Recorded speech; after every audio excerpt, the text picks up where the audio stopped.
जो उठते बैठते और अपनी करवटों पर लेटते हर हाल में अल्लाह को याद करते हैं और आसमानों और जमीन की खिलकत में गौर व फिक्र करते हैं और कहते हैं, हमारे परवरदिगार, ये सब कुछ तूने बेहिकमत नहीं बनाया, तेरी जात हर अबस से पाक है, बस हमें अजाब जहन्नुम से बचा ले।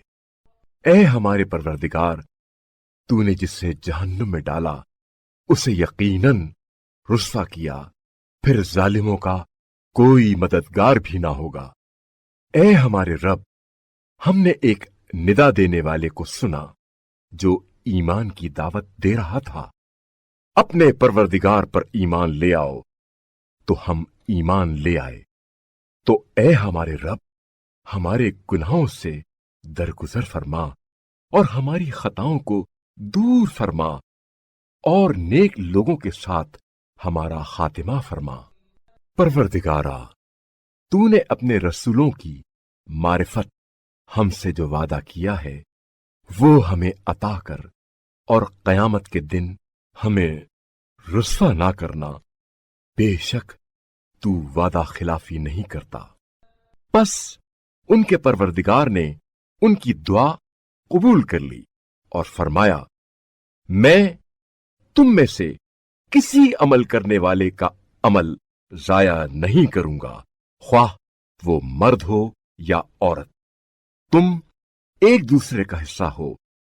बस जिन्होंने हिजरत की और जो अपने घरों से निकाले गए और मेरी राह में सताए गए, नीज जो लड़े और मारे गए, इन सब के गुनाह जरूर बिजरूर दूर करूंगा और उन्हें ऐसे बागात में जरूर बिजरूर दाखिल करूंगा जिनके नीचे नहरें बह रही होंगी। ये है अल्लाह की तरफ से जजा और अल्लाह ही के पास बेहतरीन जजा है। ए रसूल सल्लल्लाहु अलैहि वआलिहि वसल्लम, मुख्तलिफ इलाकों में काफिरों की आमद व रफ्त आप सल्लल्लाहु अलैहि वआलिहि वसल्लम को किसी धोखे में न डाले। ये चंद रोजा ऐशो नोश है, फिर उनका ठिकाना जहन्नुम होगा जो बदतरीन जाए करार है।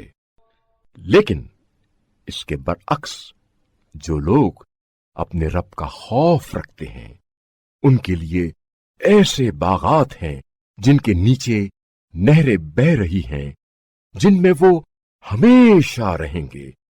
ये अल्लाह की तरफ से उनके लिए ज़ियाफत है और जो कुछ अल्लाह के पास है नेक लोगों के लिए वो सबसे बेहतर है। और अहले किताब में से कुछ लोग ऐसे हैं जो खुदा पर ईमान रखते हैं और जो कुछ तुम पर नाजिल किया गया है और जो कुछ उन पर नाजिल किया गया है, सब पर अल्लाह के लिए खुशू के साथ ईमान रखते हैं और अल्लाह की निशानियों को थोड़ी कीमत पर फरोख्त नहीं करते। इन्हीं लोगों के लिए इनके रब के पास अजर व सवाब है। बेशक अल्लाह बहुत जल्द हिसाब चुकाने वाला है। ए ईमान वालो, सब्र से काम लो, इस्तिकामत का मुजाहिरा करो, मोर्चा बंद रहो और अल्लाह से डरो ताकि तुम कामयाबी हासिल कर सको।